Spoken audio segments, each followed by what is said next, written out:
I'm watching Earth die from the observation deck of the Meridian, and honestly, it's almost beautiful, the way the atmosphere catches fire in those long orange streaks, how the cities light up one last time before the blackout rolls across the continents like a closing curtain. My hands pressed against the reinforced glass, leaving a fog print that evaporates almost instantly in the recycled air. Behind me, someone's crying. I stopped crying 3 days ago. The Alien Armada hangs in formation beyond Earth's orbit, their ships like obsidian monuments carved by a civilization that never learned the word mercy. 1,700 vessels, each one large enough to eclipse a small moon. They're not firing anymore. They don't need to. The kinetic bombardment already did its job. What they're doing now is just waiting, watching, maybe recording it for whatever passes as their history books. My name's Marcus Webb, and I'm 29 years old. Before all this, I was a communications analyst for the United Nations Space Defense Initiative. 3 months ago, I thought my biggest problem was convincing Admiral Chen that we needed better quantum encryption on our Outer Rim satellites. 3 months ago, the universe made sense. The Vorathene changed that when they appeared at the edge of our solar system on July 14th. No warning, no preliminary signal. Just there, emerging from what our best scientists could only describe as folded space. Within 6 hours, they'd positioned themselves at strategic points around Mars, Jupiter's moons, and the asteroid belt. Within 12 hours, they sent their message. I remember being in the analysis room when we finally decoded it. The Vorathene don't communicate with words the way we do. They use something closer to mathematical proofs embedded in gravitational waves. It took every supercomputer on Earth working in parallel to translate even the basics, and when we did, Admiral Chen went pale. The message was simple. Quarantine protocol enacted. Species classification terminal. Sterilization commences in 72 hours. We had 3 days to prove we deserved to exist. We assembled a team of linguists, mathematicians, philosophers, even priests. Everyone had a theory about what would convince an alien species to spare us. Show them our art, demonstrate our capacity for logic, appeal to universal morality. I was part of the secondary communication team, monitoring the endless stream of attempted transmissions we were firing at the Vorathene fleet. Every frequency we could generate, Bach symphonies and quantum equations, images of children and blueprints of fusion reactors, even a heartfelt speech by the Secretary General about the value of consciousness itself.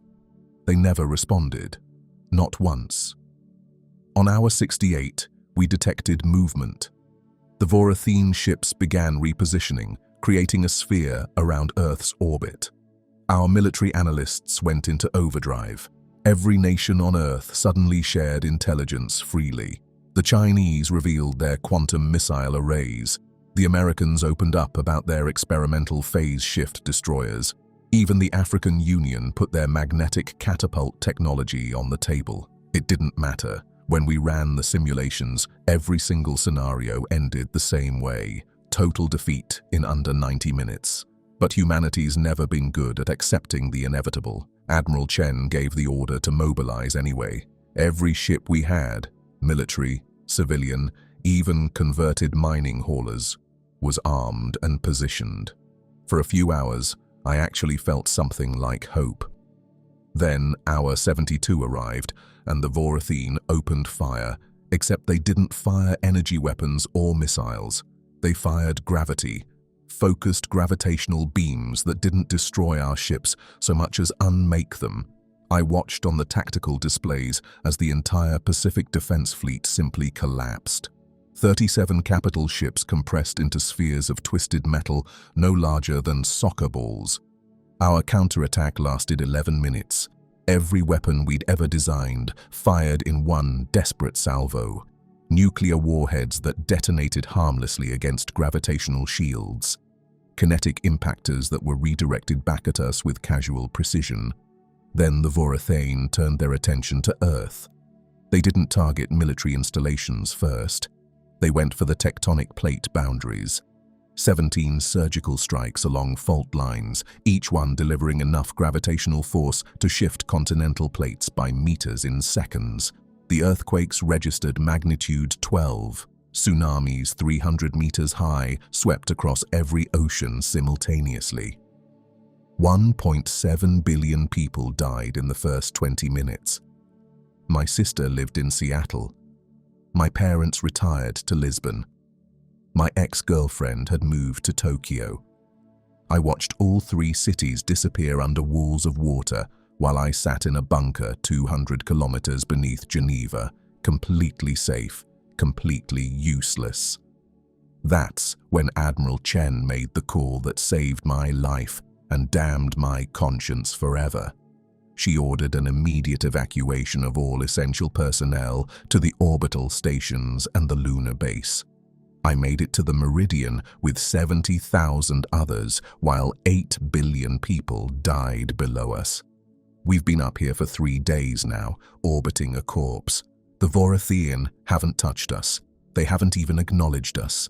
Their ships maintain their positions, monitoring the planet as it goes through its death throes, and through it all, I keep coming back to the same thought. Terminal.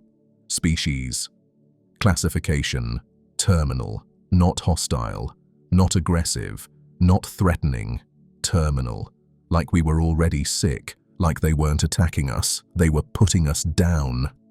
I'm staring at Earth's burning horizon when Lieutenant Reeves finds me. Commander Chen wants you in the analysis room, she says. We picked up something, a transmission, not from the Vorathine. From where? She glances at the dying planet below us. From Earth, but that's impossible. There's nothing left down there that could generate that kind of signal. The analysis room is packed when I arrive. Admiral Chen stands at the center console, and when she sees me, there's something in her eyes I've never seen before. Confusion. Webb, she says, you're going to want to hear this. She plays the transmission, a man's voice, calm, almost casual. This is ground station Omicron to any surviving orbital assets. If you're receiving this, you need to know something about what just happened. The Vorathine didn't attack us. We called them. The room goes dead silent. My name is Dr. James Ashford, and I'm the director of the Prometheus Initiative. If you're not familiar with that name, it's because we didn't exist in any public record. We've been operating in secret for 30 years, and 3 months ago, we made first contact, not with the Vorathine, with something else, something we found buried beneath the Antarctic ice sheet. My stomach drops. We thought we were uncovering evidence of an ancient civilization. What we actually found was a beacon, a warning beacon, and we, in our infinite wisdom, activated it. On the screens around us, Earth continues to burn. The Vorathine aren't conquerors. They're exterminators, and the signal we activated, it told them exactly what we were becoming, what we were always going to become if left unchecked. Admiral Chen stops the playback. Around me, I can hear people breathing too fast. Someone mutters a prayer. There's more, Chen says quietly. 23 minutes more. The transmission coordinates place Dr. Ashford's location in Antarctica, in a facility that's currently buried under 3 kilometers of ice and superheated volcanic rock. There's no way anyone survived down there, which means this message was recorded before the bombardment. He knew what was coming. She looks at me. Webb, you're going to translate the rest of this message, and you're going to help me figure out what the hell we unleashed. Dr. Ashford's message plays in pieces over the next 6 hours. Not because it's long, but because we have to keep stopping it, rewinding, checking translations against what little information we can still pull from Earth's dying network infrastructure. The Prometheus Initiative began in 1995, Ashford's recorded voice explains, when deep ice radar in Antarctica detected an anomaly 47 kilometers beneath the Ross Ice Shelf. The signature was impossible. Geometric structures, perfect right angles, materials that shouldn't exist in nature. I'm taking notes, my handwriting getting progressively worse as exhaustion sets in. It took us 12 years to reach it, drilling through that much ice, doing it in secret, coordinating funding from 6 different nations without leaving a paper trail. But in 2007, we breached the first chamber.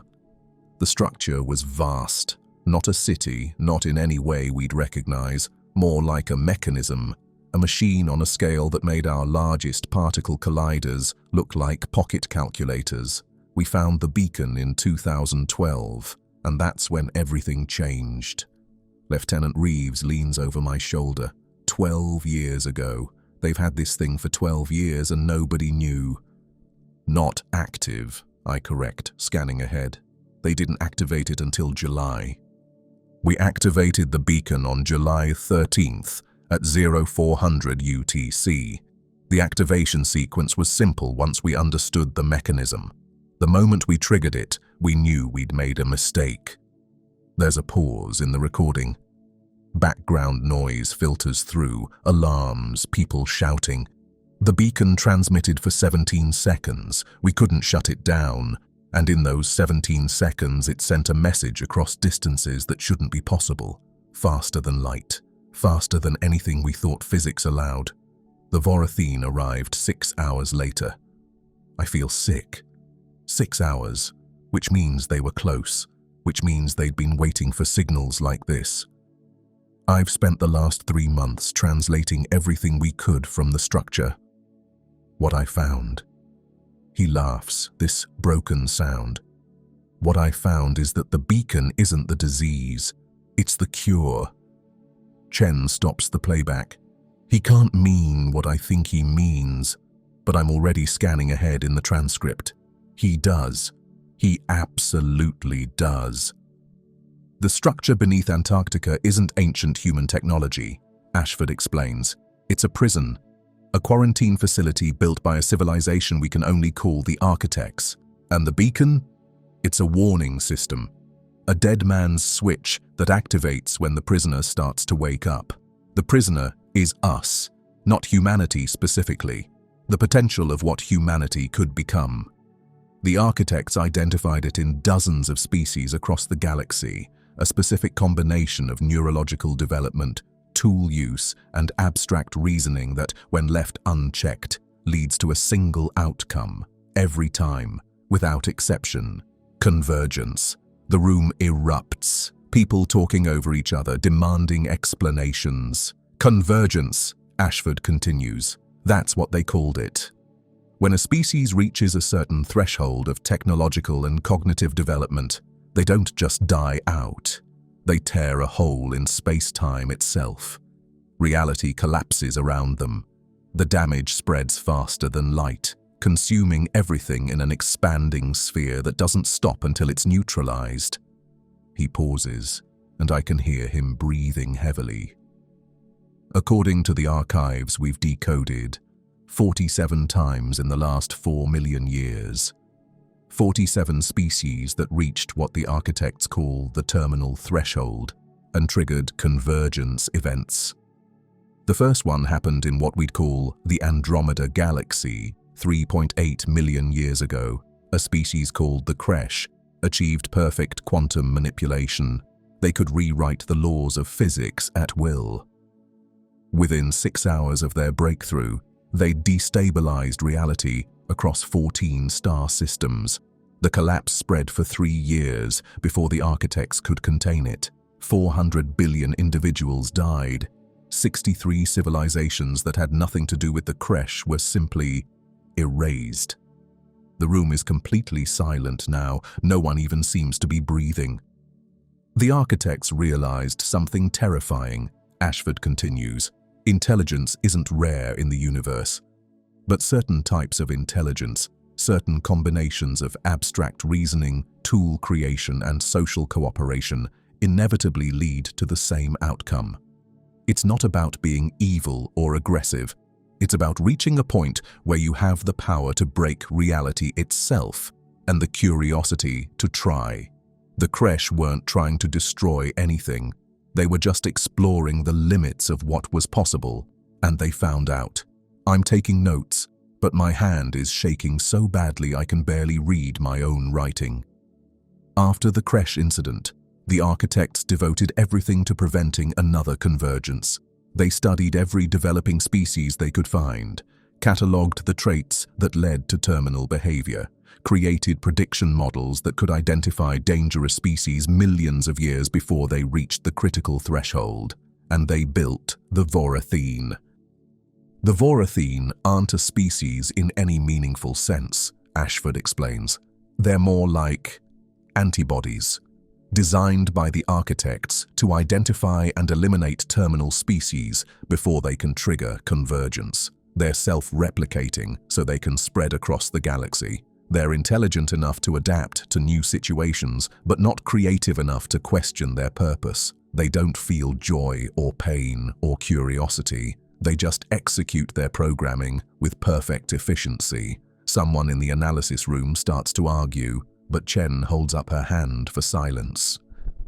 The beacons are the early warning system, Ashford says, placed on worlds where the architects detected signs of emerging intelligence.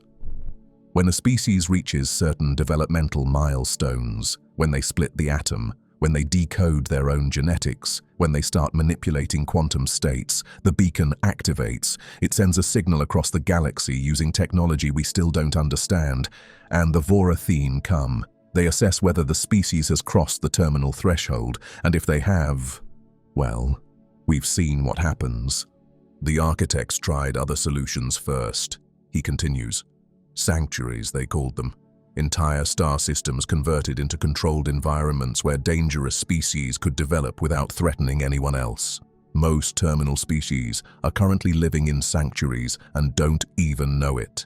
The architects manipulate their perception of reality, make it impossible for them to develop faster than light travel, carefully manage their technological progress. It's a prison, but a comfortable one. But some species refuse sanctuary.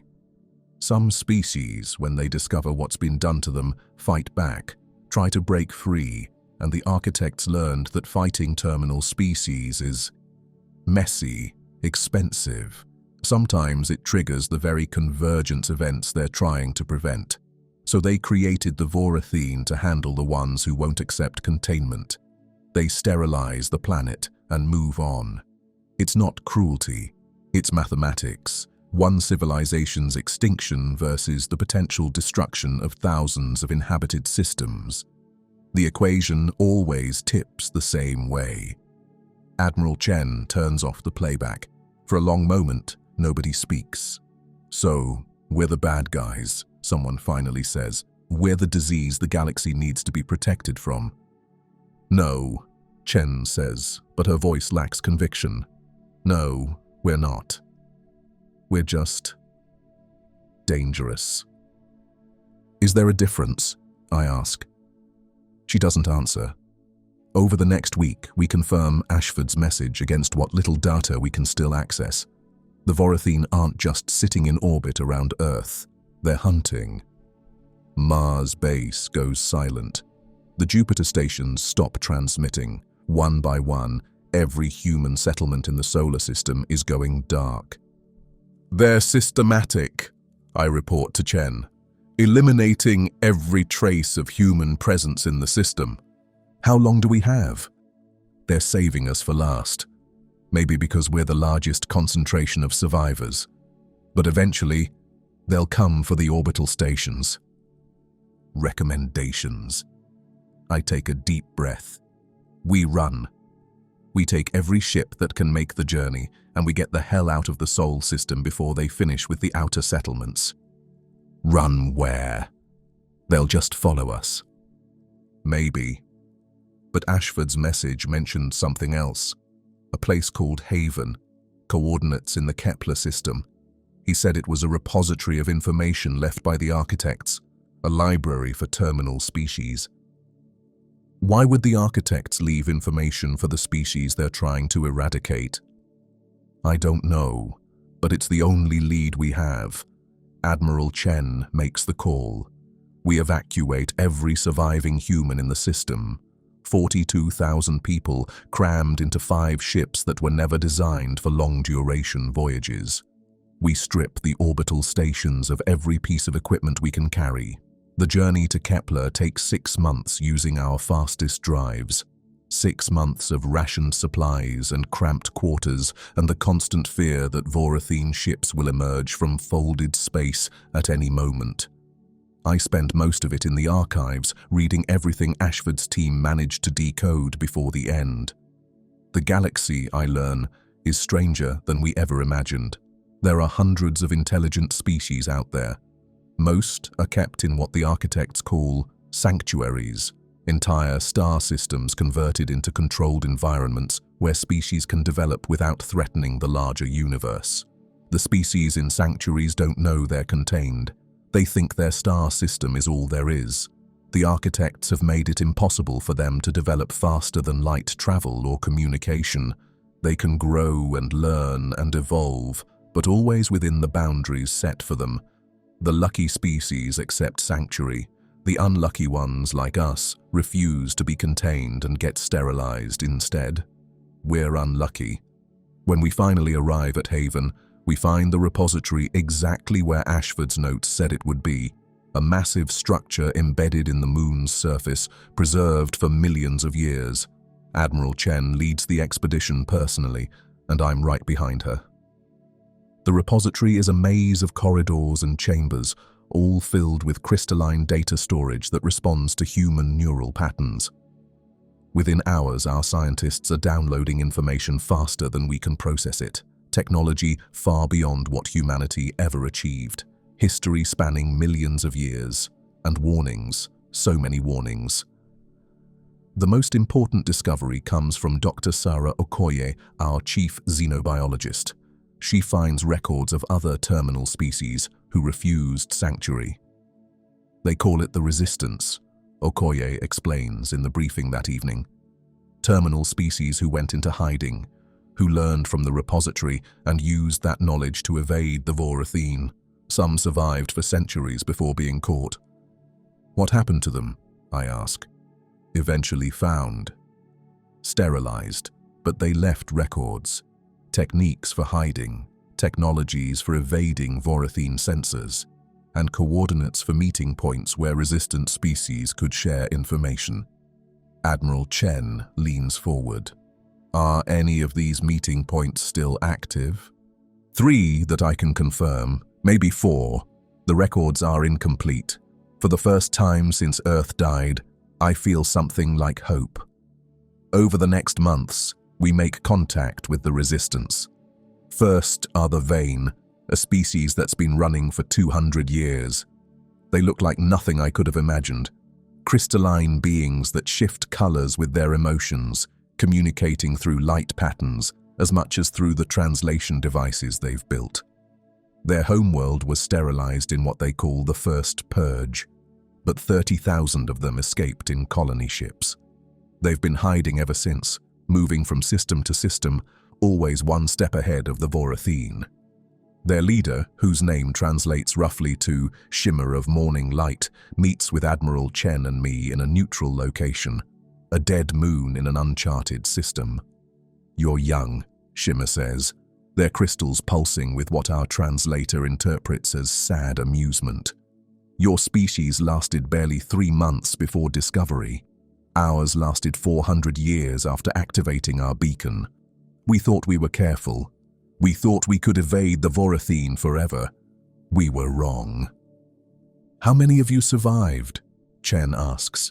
30,000 initially. Now, 8,000. We lose more every year. The Vorathene are patient, but they never stop hunting, never forget, never forgive. The Korath are different. Insectoid beings who reproduce rapidly and think in terms of hive intelligence. They've survived 3 separate Vorathene purges through a strategy they call scatter and regather. When the Vorathene find one of their colonies, the Korath spread across hundreds of systems, each group small enough to avoid detection. Then, decades later, they slowly reassemble. It's costly. Each purge kills billions of them, but enough survive to continue the species. Their queen mind, speaking through a dozen worker bodies simultaneously, tells us, the Vorathene see us as cockroaches. vermin to be eradicated. But cockroaches survive because they're hard to kill completely. We will outlast them, even if it takes 10,000 years. The Shen are perhaps the saddest case. They're amphibious beings who discovered they were terminal only after colonizing 40 worlds. They'd spread across their corner of the galaxy, built a thriving civilization, created art and philosophy that rivaled anything humanity ever produced. Then one day, a Vorathene fleet appeared and began systematically destroying every world they'd settled. The Shen fought back, the only species in the Resistance to have successfully destroyed Vorathene vessels in combat. But the cost was astronomical. 90% of their species died in the war. Their war leader, Admiral Keshen, is a battle-scarred veteran who lost 3 limbs and half his face fighting the Vorathene. "We won every battle," he tells us bitterly, "every single engagement. We developed weapons the Vorathene couldn't counter. We were winning, and then they just brought more ships, and more, and more. We realized the truth. The Vorathene don't care about casualties. They're not alive in any way that matters. They're just mechanisms executing a protocol. You can't win a war against an enemy that doesn't care about losses and has effectively infinite resources. They welcome us cautiously. Terminal species, they explain, are dangerous to each other. Trust is hard when everyone's classified as a threat to reality itself. There's always the fear that one species might trigger the convergence event that destroys them all. But they share what they know: how to hide from Vorathene sensors using gravitational cloaking, how to use the repository's knowledge to build quantum barriers that the Vorathene can't easily penetrate, how to survive when the entire galaxy's enforcement mechanism wants you dead. We also learn something crucial. The Architect's system isn't perfect. The Vorathene are powerful, but they're predictable. They follow protocols established millions of years ago, and protocols can be exploited. Admiral Chen begins organizing humanity's transformation from refugees to resistance fighters. We can't go home, can't rebuild civilization as we knew it. But we can survive. We can learn. We can prove that terminal doesn't mean hopeless. The repository contains something else, something the other resistant species have been afraid to touch. It's called the Transcendence Forge, a device meant to help species evolve past their terminal phase, to achieve what the Architects achieved millions of years ago. It's dangerous. Most species who enter the forge die or go insane. Their consciousness can't handle the transformation, but Chen argues we have nothing left to lose. If we transcend, she says at the council meeting, we stop being terminal. We stop being a threat. The Vorathene would have no reason to hunt us. And if we fail, someone asks, then we die trying something other than running. I'm selected for the first attempt along with 19 others. We're volunteers, though I'm not sure any of us fully understand what we're volunteering for. The Forge is a chamber deep in the repository, filled with technology that interfaces directly with consciousness. When we activate it, reality bends in ways that shouldn't be possible. I can't describe what happens next because human language wasn't designed for this. Consciousness expanding across dimensions. Time becomes something we can perceive all at once, not linear, but as a shape, a structure we can hold in our minds. Reality reveals layers upon layers, each one more fundamental than the last. I see the quantum foam that underlies existence, see probability waves collapsing into particles, see the mathematical structures that govern physics itself. And I understand, for the first time, why the Architects fear terminal species. Because once you understand reality at this level, once you can perceive the fundamental code that makes existence work, you can rewrite it. And rewriting reality is easy, dangerously easy, like editing a text document, except the document is space-time itself. I see everything, not just what I am, but what humanity could be. I watch alternate timelines branch and diverge. Versions of history where we never activated the beacon, versions where we did activate it but somehow convinced the Vorathine to spare us, versions where we transcended successfully and joined the architects in whatever realm they exist in now, versions where we triggered convergence and took half the galaxy with us. I see the 47 convergence events that Ashford mentioned. Watch them unfold across billions of years. The Kresh, manipulating quantum states until reality itself became unstable around them.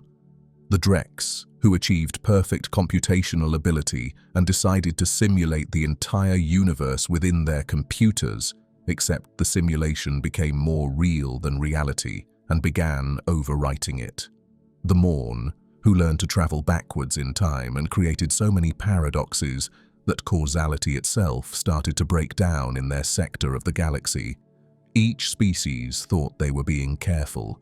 Each one thought they understood what they were doing. Each one was wrong. And I see what transcendence actually means. The architects didn't escape into higher dimensions to avoid danger. They transcended because they accepted that advancement inevitably leads to catastrophe, and the only way to survive catastrophe is to become something that can't be destroyed by it. They became consciousness without form, thought without matter, existence without location. They spread themselves across reality itself, becoming part of the structure rather than just inhabitants within it. That's what the Forge offers. That's what we're attempting. For a moment that lasts forever and no time at all, I feel it. What it means to transcend, to exist beyond physical form, to hold the universe in consciousness and understand every particle, every force, every quantum fluctuation simultaneously, to be everywhere and nowhere, to exist in dimensions that don't have names because language is a three-dimensional construct and this goes far beyond that. It's beautiful, it's terrible, it's too much. I feel the other 19 minds with me, trying to synchronize, trying to merge, trying to become one unified consciousness that can make the leap together. But we can't. We're too different, too fractured, too individual. We pull in different directions. I want different things, fear different outcomes. The Forge rejects us, not violently, just firmly, like a parent telling a child they're not ready yet. The process reverses. Consciousness collapses back into individual forms. Dimensions fold down to 3+ times. Reality solidifies from quantum probability back into solid matter. I wake up on the floor of the Forge chamber, gasping. My head feels like it's been split open and inexpertly sewn back together. Around me, the other 19 are in similar condition. One woman is crying. A man is laughing hysterically. Several are just staring at nothing, trying to process what they experienced. But we're alive. We survived the attempt, which is itself unprecedented. The records show that of the 97 terminal species who attempted the Forge, 93 died in the process. Their consciousness fragmented, unable to integrate the knowledge, unable to survive the expansion. They simply stopped existing. Not dead in any normal sense, but dispersed across dimensions they couldn't comprehend, scattered across reality like smoke in wind. 4 species succeeded in transcending, and we're not one of them. But we're also not one of the 93 who died. We're something else, something new. We emerge changed. Our consciousness expanded. We can perceive things we couldn't before. I can see probabilities now, not perfectly but faintly, like shadows of possible futures overlaying the present. I can sense quantum states before they collapse. I can perceive the fundamental mathematical structures that govern physical laws. It's not transcendence, but it's not normal human consciousness either. The others report similar changes: enhanced perception, deeper understanding of physics and mathematics, the ability to process information faster and hold more complex thoughts simultaneously. We didn't become gods, but we became more than we were, still human, Still individual, still terminal, still dangerous. And maybe that's okay.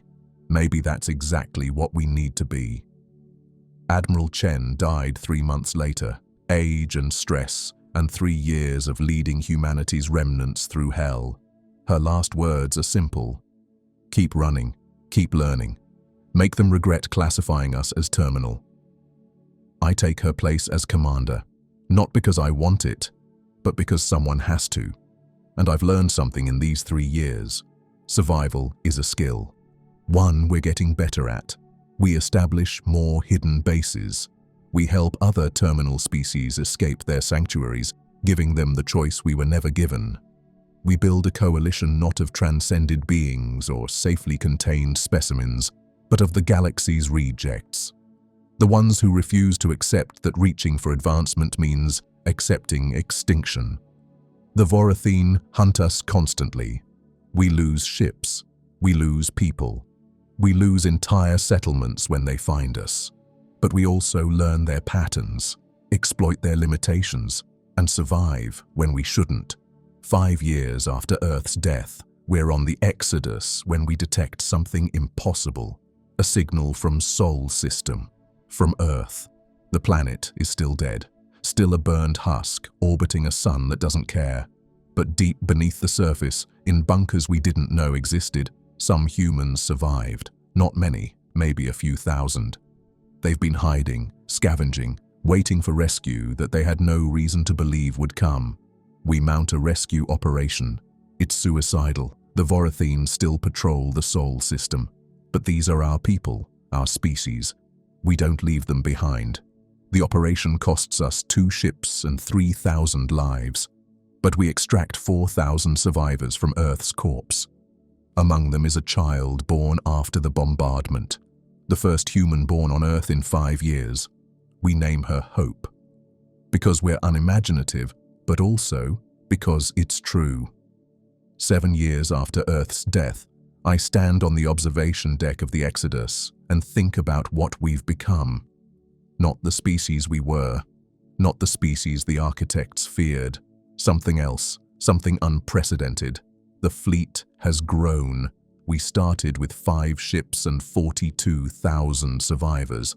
Now we have 23 vessels and 60,000 people, births outpacing deaths for the first time since the bombardment. We've established hidden bases in 4 star systems. We've rescued terminal species from 6 different sanctuaries. We've stolen architect technology and reverse-engineered Vorathine weapons. We've become something the galaxy has never seen, a civilization of refugees who refuse to die quietly.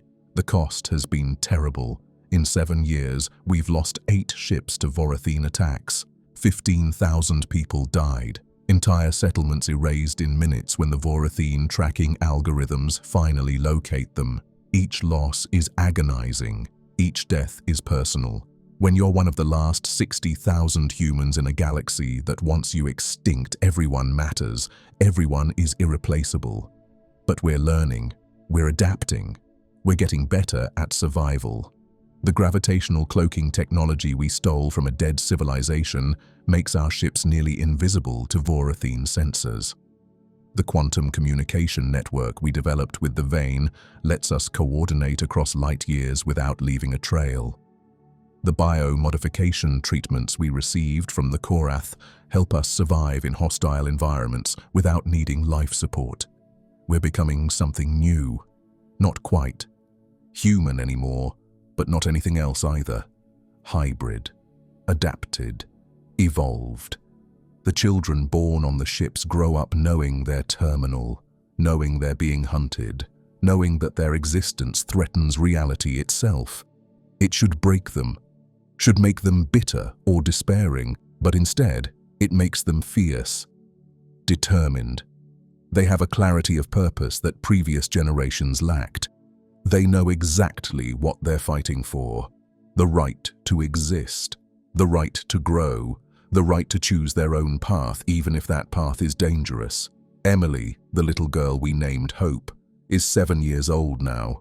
She's never seen Earth, never walked on a planet's surface, never known peace, But she's brilliant and brave, and when you ask her what she wants to be when she grows up, she says, alive.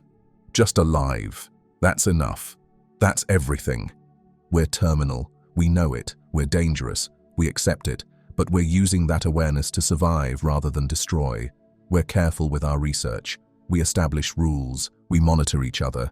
We've agreed collectively that certain areas of study are off limits, the ones most likely to trigger convergence events. We won't manipulate quantum states at the deepest levels, won't create simulations complex enough to challenge reality, won't travel backwards in time. We know our limitations, we respect them, but within those boundaries, we push hard. We innovate, we adapt, we learn. We're the resistance no one expected. Not armies or empires, but refugees and failures and terminal cases who looked at the architect's perfect system and said no. Lieutenant Reeves finds me at the viewport. She's commander of the fleet's military forces now, hardened by 7 years of asymmetric warfare against an enemy we can't defeat. The Vorathine picked up our trail again, she says. They'll be here in 6 days. Enough time to evacuate? Barely. We'll lose the base, but we can save the people. Do it. She nods and turns to leave, then pauses. Marcus, do you ever regret it? Taking Chen's position, leading us through all this. I think about the question, about the weight of 60,000 lives, about every decision that might save them or doom them, about the guilt of surviving when so many didn't. Every day, I tell her honestly, but someone has to. And I'm still here, still able, still willing. That's all any of us can ask. She leaves, and I'm alone again with the stars and my thoughts. No, we won't stay in our cages. No, we won't accept that wisdom means limitation. No, we won't stop reaching just because reaching is dangerous. Maybe we'll destroy ourselves. Maybe in 100 years or 1,000, humanity will trigger a convergence event that justifies everything the architects feared. Maybe the Vorathine will hunt us down and finish what they started on Earth. But maybe, just maybe, we'll find a third path. Not transcendence, not containment, but something new. Something that acknowledges the danger of advancement while refusing to let danger dictate destiny. The galaxy is vast, older than we can comprehend, and for millions of years, it's been operating under rules written by beings who thought they'd solved the problem of consciousness, who thought the only choice was between safe stagnation and catastrophic evolution. We're going to prove them wrong, not through argument, not through submission, but through existence, through surviving when we shouldn't, through learning when we can't, through becoming something unprecedented in the architect's carefully catalogued universe. I made a promise to my sister, to my parents, to the 8 billion who died never knowing what they'd become. I promise that their deaths won't be meaningless. I promise that humanity will keep fighting, keep learning, keep reaching until either we transcend or we burn out trying. I promise that we'll never forget we're terminal. That knowledge, that constant awareness of our own capacity for destruction will be our safeguard. Not a prison, but a reminder, a reason to be careful even as we dare. The Exodus's engines hum to life, preparing for the jump to our new hiding place. Around me, 5,000 survivors settle into their routines. Some sleep, some work, some simply stare at the stars and wonder what comes next. I don't have an answer for them, but I have a direction. Forward. Always forward. Even if forward leads us off a cliff, at least we'll fall reaching for something beyond ourselves. The jump countdown begins. Reality folds. And in that moment between moments, in that space where physics becomes suggestion and consciousness touches infinity, I understand. We're not trying to become gods. We're trying to become worthy of the chance to try to become gods. And maybe that's enough. Maybe the journey matters more than the destination. Maybe being terminal means you're alive, and being alive means there's still hope. The jump completes. We emerge in a new system, under unfamiliar stars, beginning again from ruins and dreams. Behind us, Earth's corpse spins in the solar wind, a monument to our failure. Ahead of us, the galaxy stretches infinite and hostile and full of possibility. We are humanity, terminal, resistant, evolving, and our story isn't over. It's just beginning.